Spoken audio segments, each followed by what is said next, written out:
Assalamualaikum warahmatullahi wabarakatuh. Perkenalkan, nama saya Sinta Habibila dengan NIM 10420034 kelas 4B Prodi Hukum Ekonomi Syariah Fakultas Syariah. Baiklah, video ini saya buat untuk memenuhi tugas mata kuliah Hukum Acara Pidana dengan dosen pengampu Bapak Muhammad Aiman SHMH. Baiklah, langsung saja kita ke pembahasan pertama. Apa pengertian dan tujuan pra-peradilan? Nah, jawabannya yaitu tujuan atau maksud dari pra-peradilan adalah meletakkan hak dan kewajiban yang sama antara yang memeriksa dan yang diperiksa. Menempatkan tersangka bukan sebagai objek yang diperiksa. Penerapan asas akusator dalam hukum acara pidana menjamin perlindungan hukum dan kepentingan asasi. Lanjut ke pembahasan kedua. Apa saja alasan pra-peradilan? Jawabannya untuk menegakkan hukum, keadilan, kebenaran melalui sarana pengawasan horizontal. Sebagai esensi dari pra-peradilan adalah untuk mengawasi tindakan upaya paksa yang dilakukan oleh penyidik atau penuntut umum terhadap tersangka. Baik, lanjut kita ke pembahasan ketiga. Apa subjek dan objek pra-peradilan? Jawabannya yaitu berdasarkan pasal 77 KUHP, pada pokoknya pra-peradilan diajukan untuk hal-hal yang meliputi sah atau tidaknya penangkapan, penahanan, penghentian penyelidikan, atau penghentian penuntutan. Dengan demikian, maka subjek yang dapat dikenakan adalah penyelidik, penyidik, dan penuntut umum. Putusan itu menyatakan objek pra-peradilan tidak hanya yang telah ditentukan oleh pasal 77 KUHP, yaitu sah atau tidaknya penangkapan, penahanan, penghentian, penyelidikan, atau penghentian penuntutan, dan ganti rugi dan atau rehabilitas bagi seseorang yang perkara pidananya dihentikan pada tingkat penyelidikan.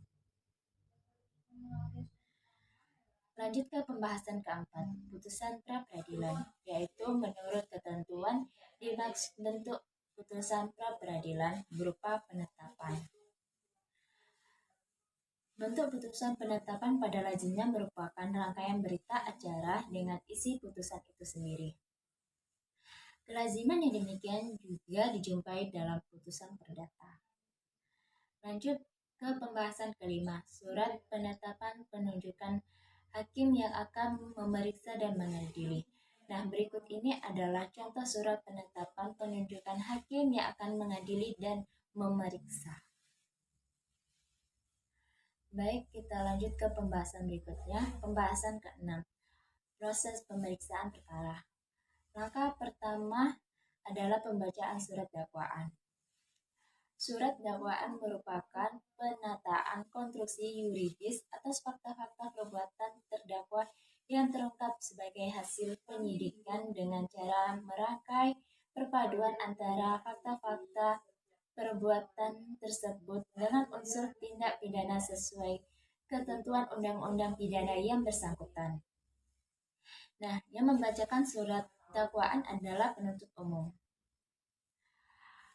Langkah yang kedua yaitu eksepsi dari dakwaan. Eksepsi adalah suatu bentuk penolakan yang dilakukan terdakwa atau penasihat hukumnya karena dakwaan yang dibuat oleh penuntut umum terdapat kesalahan di dalamnya. Langkah yang ketiga yaitu pemeriksaan saksi-saksi.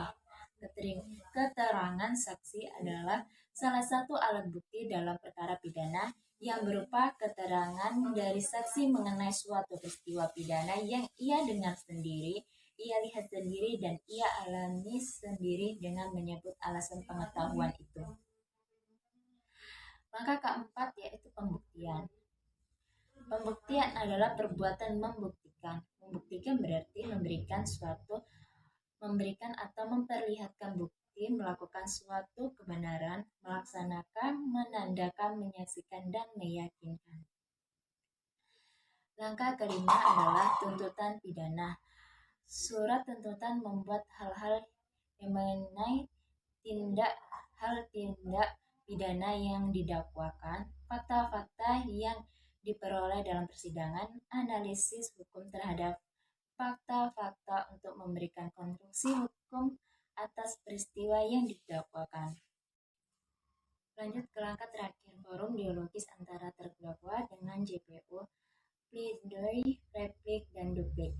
Pledoi dalam KUHP dikenal dengan istilah pembelaan sebagaimana yang diatur dalam ketentuan pasal 182 ayat 1 KUHP yang menyatakan setelah pemeriksaan dinyatakan selesai, penuntut umum mengajukan tuntutan pidana. Nah, cara mengajukan pledoi yang benar adalah: 1. Diajukan atas permintaan hakim ketua sidang. 2. Mendahulukan pengajuan tuntutan dari pembelaan.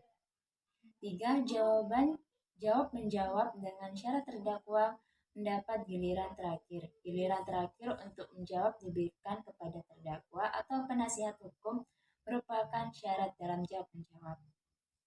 4. Tuntutan pembelaan dan jawaban dibuat secara tertulis. 5. Pengecualian bagi terdakwa yang tidak pandai menulis. Replik. Replik yaitu jawaban penggugat baik tertulis maupun lisan terhadap jawaban tergugat atas gugatannya. Replik diajukan penggugat untuk meneguhkan gugatannya dengan mematahkan alasan-alasan penolakan yang dikemukakan tergugat dalam jawabannya. Duplik adalah jawaban tergugat atas replik yang diajukan penggugat. Duplik diajukan tergugat untuk menemukan jawabannya yang lazimnya berisi penolakan terhadap gugatan dan replik penggugat. Pasal 142 LV memberikan hak kepada tergugat untuk menyampaikan jawaban atas replik penggugat. Baiklah, kita lanjut ke pembahasan ketujuh, musyawarah hakim. Musyawarah majelis hakim adalah acara terakhir sebelum majelis hakim mengambil suatu kesimpulan atau sebelum majelis hakim mengucapkan putusan. Lanjut ke pembahasan terakhir, putusan hakim. Putusan adalah suatu pernyataan hakim sebagai pejabat negara yang diucapkan di muka persidangan dengan tujuan untuk mengakhiri atau menyelesaikan suatu perkara atau sengketa antara para pihak yang saling berkepentingan. Nah, apa tujuan dari putusan hakim? Nah, tujuannya yaitu guna memeriksa, menyelesaikan, memutuskan perkara yang diajukan ke pengadilan. Nah, apa sajakah putusan hakim itu? 1. Putusan bebas. Putusan bebas adalah putusan yang dijatuhkan hakim kepada terdakwa apabila dari hasil pemeriksaan di sidang pengadilan kesalahan yang didakwakan kepada terdakwa tidak terbukti secara sah dan meyakinkan. 2. Putusan lepas dari segala tuntutan hukum. 3. Putusan pemidanaan. Nah, itu tadi penjelasan dari saya. Apabila ada kekurangan dan kesalahan, saya mohon maaf. Saya akhiri dengan wassalamualaikum warahmatullahi wabarakatuh.